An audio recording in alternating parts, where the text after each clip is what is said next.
Fans.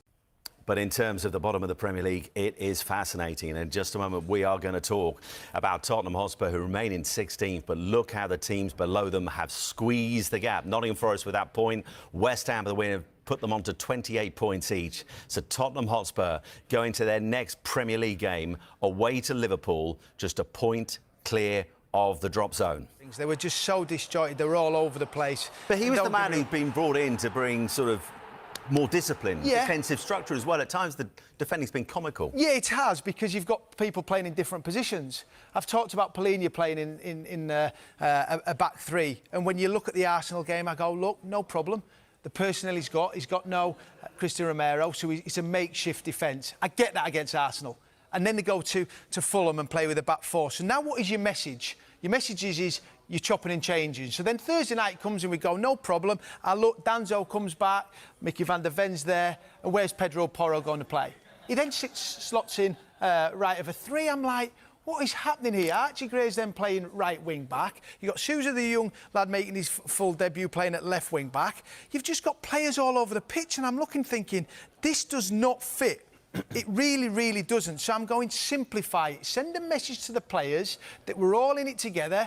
I mean, his media posts have been really surprising, talking about the way off it. All right, he comes out after and says, I want to take players who are on the boat going in one direction.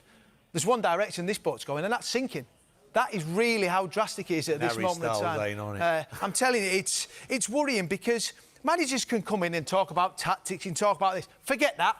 Forget tactics, they've gone out the window. It's about trying to find some belief. I look at the players, it's desperation at times. You see the decision from Mickey van der Ven. When they get fortunate to be leading the game, I think the goal disallowed is very unfortunate for Crystal Palace's point of view, but Archie does great down the right-hand side, pulls it back to Solanke. Great, they've had a lifeline, they're 1-0 up. And then within a blink of an eye, a penalty's been given, Mickey van der Ven pulls Ismail Assar down, and now everything's gone out the window.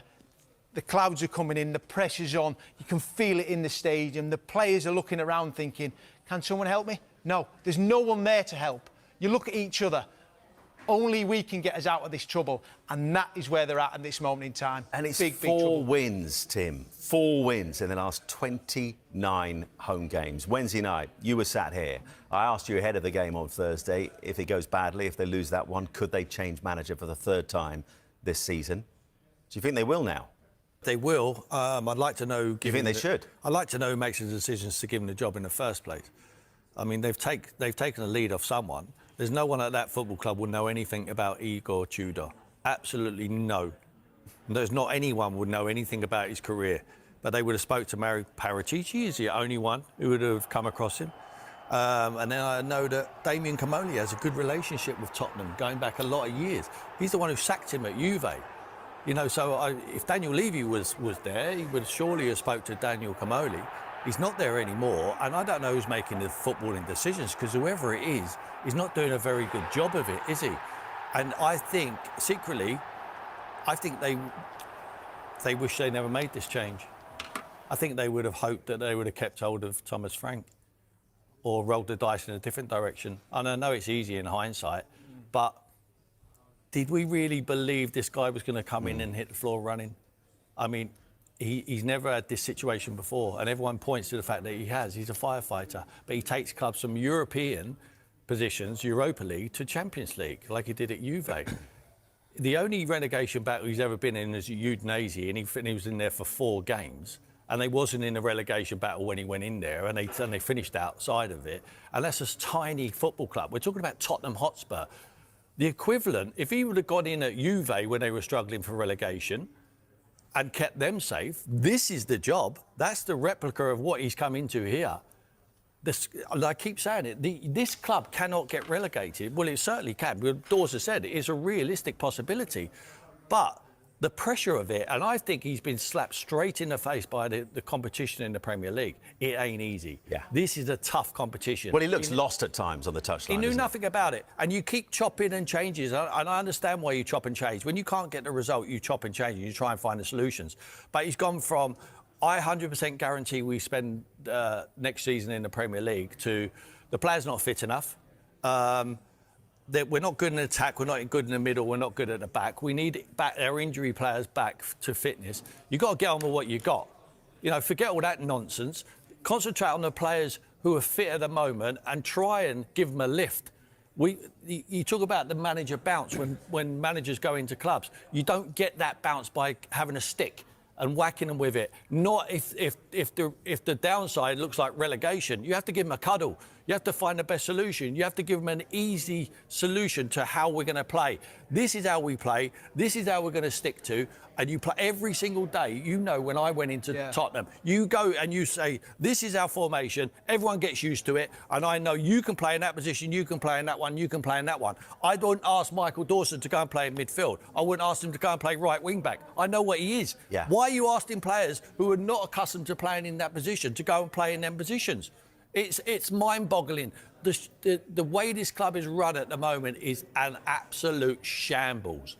I want to come quickly back to you, Tim, before hearing from the other guys.